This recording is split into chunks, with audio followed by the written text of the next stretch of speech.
Yeah, better to leave it here. Thank you, Anna. A warm welcome to all of you to our members' meeting. Since we started meeting physically, we are rather enjoying these meetings. We had missed them in person. So, as Anna said, please ensure that you've served your meal, because we will continue with our program as we have our lunch. Our first presenter, as per our agenda this afternoon, is Janst Healthcare Business. And so I would like to welcome Ms. Liz Nyokabi, who is a product manager, and Mr. Sam Karaoke to come and make a presentation to our members. Karibu sana, Janst Healthcare team.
Dr. Rashid Aman, the CAS in the Ministry of Health, Her Excellency, Mrs. Priscilla Abesa Oparanya, the First Lady, Kakamega County, Dr. Kanyenye Gakombe, KHF Chair, the Directors of Kenya Healthcare Federation, distinguished ladies and gentlemen, good afternoon. My name is Liz Nyokabi from Janst Healthcare International. We participate in improving healthcare service delivery in Kenya and beyond across East Africa by providing highly premium medical consumables from the UK called intersurgicals. And we are also providers for #1 breastfeeding solutions known as Medela from Switzerland to mothers in Kenya and also across East Africa. We are a company that is passionate about infection prevention and control, not only in healthcare settings, but also in other sectors like in the hospitality industry. We feel so honored to be partners in this event as we tell you more about our products and also what we do as a company. I have a story for you. In 2014, one of my closest uncle was admitted in one of the healthcare facilities in Kenya. And while he was admitted in the hospital, he acquired a ventilator-associated infection, which is pneumonia. He had to prolong his stay in the hospital for like 2 months. And it's so unfortunate because even after staying in the hospital for 2 months, he succumbed to ventilator-associated pneumonia. It was a very sad moment for us as a family, especially because I was so close to my uncle. It was even more sad to my elderly grandma and grandpa, because even almost 10 years later, my grandma still ask us question, what killed my last born son? He went into the hospital walking, but the hospital brought him back as a corpse. He left a young family, a young wife, and a young son. And you can imagine the psychological trauma, the pain that the family had to go through. Up to now, even my grandpa, most of the time when he's ailing, he's almost 100. When he's ailing and you tell him to visit a healthcare facility, he will always tell you, you want to take me to the clinic so that I can come back in a corpse? I won't go. He had actually even refused to be vaccinated. This is my story. But I am aware that most of us have experienced such in our families. We've had friends, we've had relatives who have succumbed to healthcare-associated infections. In the morning, I was talking to my colleague, and he told me that one of his relatives went for a basic hernia operation in the clinic and acquired a healthcare-associated illness and actually succumbed to it. It's a very sad story. As we all know, and based on the studies that has been done on healthcare-associated illnesses, we all know that they cause a substantial morbidity and mortality worldwide, with a prevalence varying from 4% to 34% as per the publication done by KEMRI in 2012 for a variety of patients and also in clinical settings. In developed countries, there is an established surveillance systems on healthcare-associated illnesses. However, in developing countries, data on healthcare-associated illnesses is very sparse. In developing countries, healthcare-associated infections are estimated like 15% of hospitalizations result in healthcare-associated infections, as compared to developed countries, which is quite low. Some of the factors that contribute to healthcare-associated infections are improper hand hygiene in clinical settings, in our healthcare facilities, use of improper disinfection measures that are hazardous to people and even to the environment and medical equipment, and also use of low quality and counterfeit medical and surgical consumables within our healthcare facilities.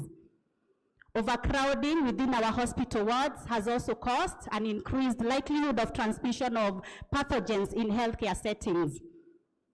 I am going to share with you about how, as a company, participate in limiting the transmission and the spread of healthcare-associated illnesses within our healthcare facilities.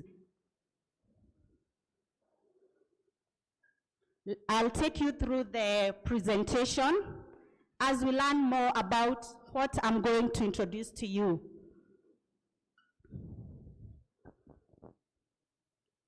Hydraulic pure water disinfectant. I'm sure most of you are asking yourselves, what is this hydraulic pure water disinfectant, and how comes water has become a disinfectant? Hydraulic, it's an unhazardous air disinfection for healthcare facilities.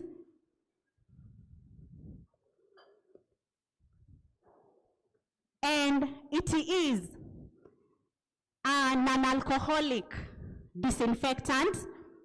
And I'm here to tell you that it is a very sustainable way to fight viruses, bacteria, and germs, not only into healthcare settings, but also in our homes, in our schools, in the churches and the mosques that we attend. The reason as to why we are calling it a water-based disinfectant, it's because it's an applying technique that has gone into the literature as chlorine alkali electrolyzers. It was developed by the Russian government during the Cold War, and Hydraulic further developed this technology that produces water sodium chloride compounds, which is the salt that we use in our kitchen, and water. It's highly stable and harmless to humans and to the environment. The redox voltage for hydraulic is very high, 750 MV.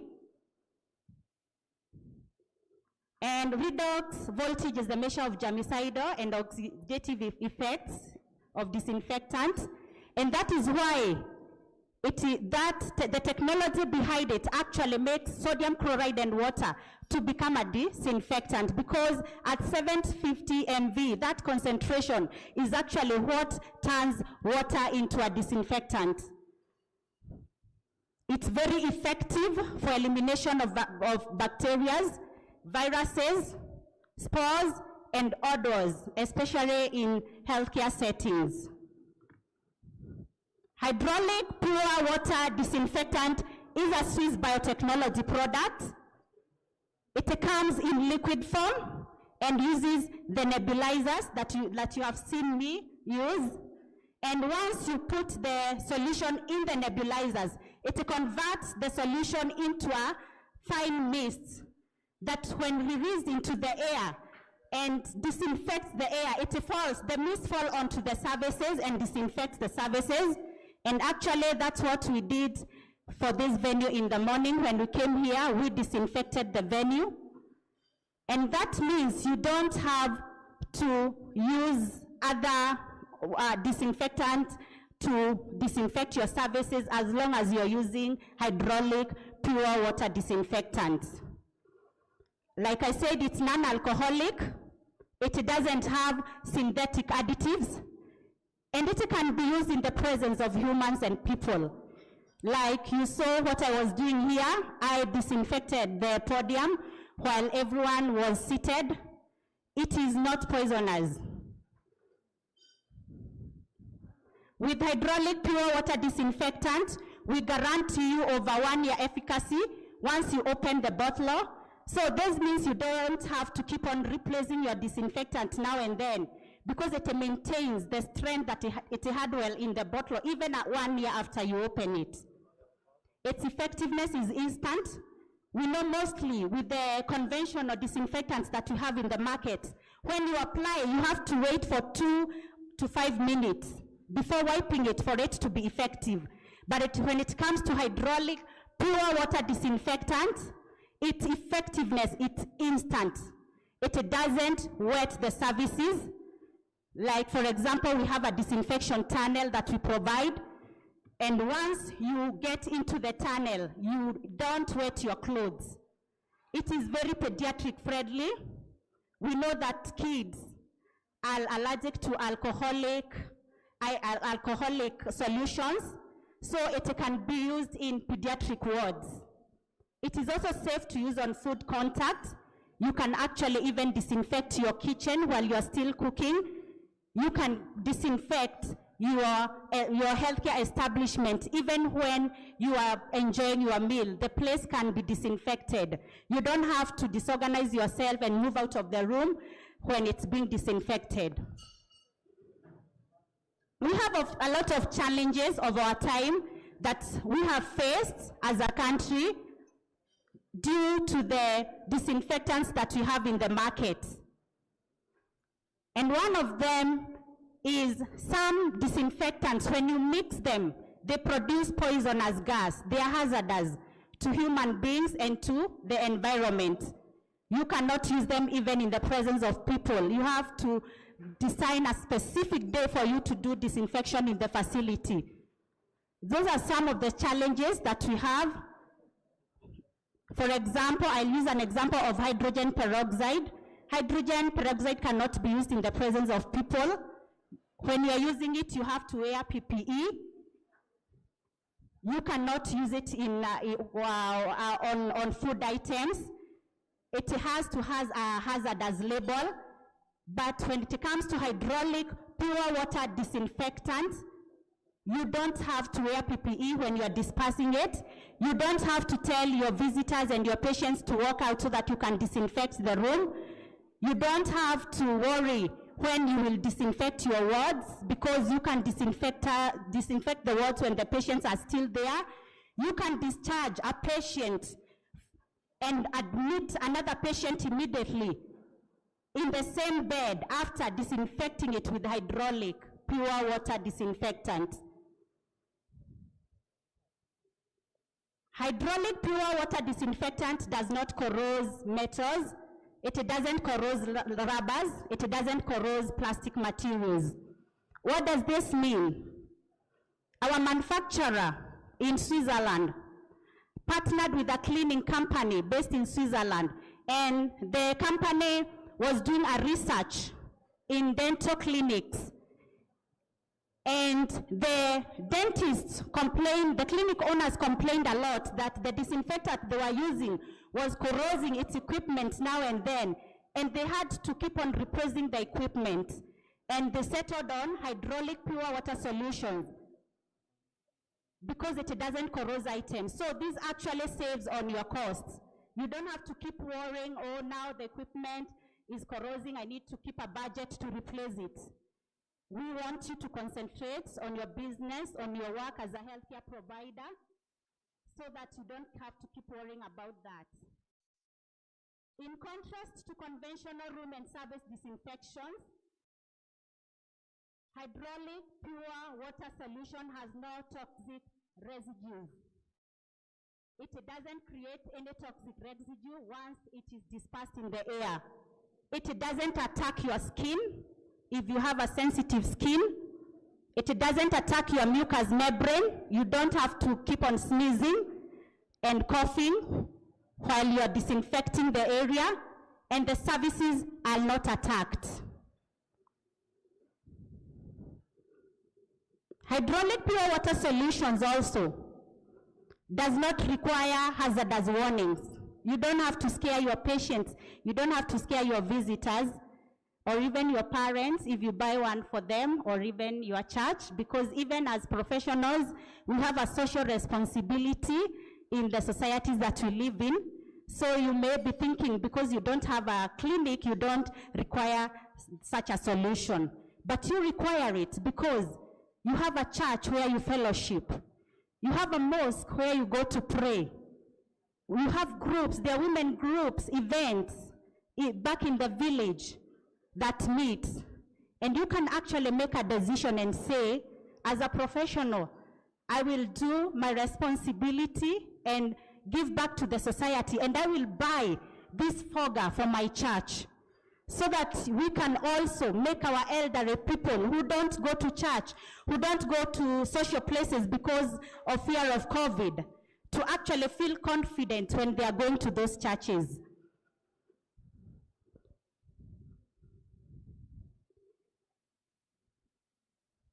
Hydraulic pure water disinfectant is used for air disinfection, like the nebulizer I'm using, I used when I was coming here, is for air disinfection.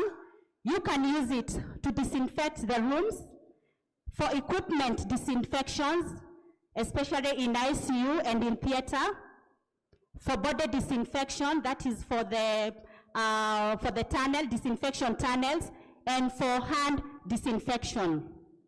You can use it in the wards, in the waiting areas, because it actually even removes odors and makes the air fresh. In the consultation rooms, procedure rooms, ambulances, for the equipment, corridors, in the meeting rooms, in the kitchen, in the laundry areas, in beds, and in storage areas. Hydraulic conforms to all applicable WHO and European Chemicals Agency standards, EPA, and we are PPB registered. The countries that are using hydraulic pure water disinfectant at the moment are mostly in the developed countries, and that is why we want to introduce it to Kenya, in Kenya as well. And as you can see, they are listed there. We have Germany, Australia, Spain, France, Sweden, etc. But also in Africa, we have South Africa. And our existing clients, I'll just mention one. Hydraulic pure water disinfectant was used in FIFA Beach Soccer in 2021. That was held on 9th to 29th this year. That's why we saw in the soccer stadiums they were not wearing masks, because they disinfected the air. It's being used in the Swiss airports like Zurich Airport. We have safety data sheets and the laboratory test reports and approval that are available on request at the back at our display table. And if you have any question, if you'd like to interact with us and get to know more about what we do, kindly visit our display table at the back. There are people waiting for you to answer your question and to interact with you. Thank you so much for listening to me.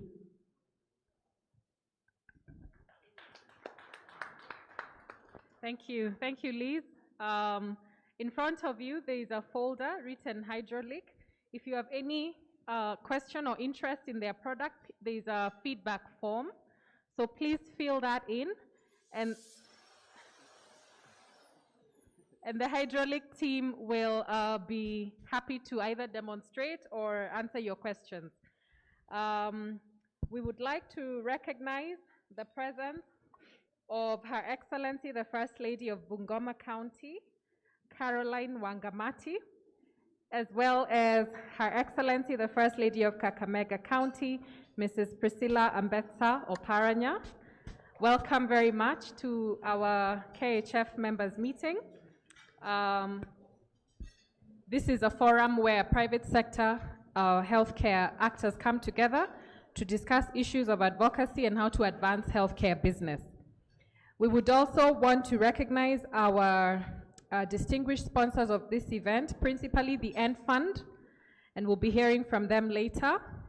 Hydraulic, who have just presented, and MSP, that have been our partners for a long time, the Multi-Stakeholder Partnership, and you'll be hearing from all of them as we progress.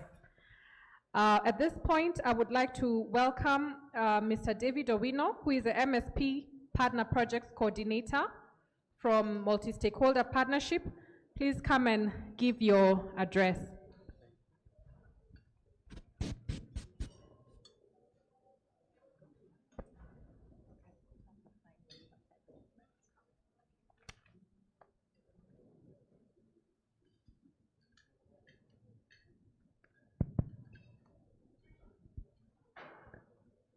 Dr. Rashid Aman, Her Excellency Mrs. Priscilla Ambetsa Oparanya, the First Lady of Kakamega County, distinguished guests, all protocols observed. Good afternoon. So my name is David Owino, and I'm the Partnership Coordinator for Maltesa International. So I just begin with an introduction of Maltesa International. So who are we? What do we do? So Maltesa International is the organization based in Germany from the Sovereign Order of Malta. So in Africa, we implement in 7 countries: Congo, Tanzania, Uganda, Nigeria, South Sudan, Burundi. And our main sectors are in emergency relief, water, hygiene, food, nutrition, and disaster risk reduction. So we work closely with the respective government institutions, and we've been in operation since 60 years. So for today, we are here because of the Multi-Stakeholder Partnership Project. So the MSP project is a consortium made up of AMREF Health Africa, who is the secretariat or the lead in this MSP project. We also have KHF, who is our partner, and we through this project, we leverage on the public-private partnership that KHF already has. Maltesa International, of course, is the funder or the donor to this whole consortium. These are the 3 organizations based in Kenya. We also have one additional organization based in Germany called Unitely, and their role is basically to develop an online offline platform to enable this multi-stakeholder partnership and dialogue. So these partners came together with the aim of enhancing the training and the deployment of neglected health cadres who are in Kenya. Not neglected, but the correct term is unregulated cadres who are in Kenya. So in the year 2018, when the project started, we brought together public and private actors and had a look at all the cadres who operate in Kenya, about 42 cadres by then. And then we looked at which cadre is really neglected or unregulated, and yet it plays a very important function in the Kenya healthcare ecosystem. So we were able to narrow down on the 3 most neglected cadres based on the resources which we had, and the 3 neglected cadres were back. The 3 neglected cadres at that time in 2018 was the health records information officers, the community health personnel, emergency medical technicians. So we've worked with these cadres, especially through their association. For health records information officers, we supported Association of Medical Records Officers of Kenya. For community health, this is for community health personnel, this is community health officers, community health assistants, community health volunteers, and community health committees. For this, we worked with the CHESOA, which is the umbrella association. For the emergency medical technicians, we work with the Kenya Council of Emergency Medical Technicians. And definitely on the government side, we work with the Kenya Health Policy Oversight Authority. So we implemented this through in close association with this association, the health association, because these are the association that houses these cadres which are deemed to be neglected or unregulated. And their main duty is really to voice out the needs and the interests of the respective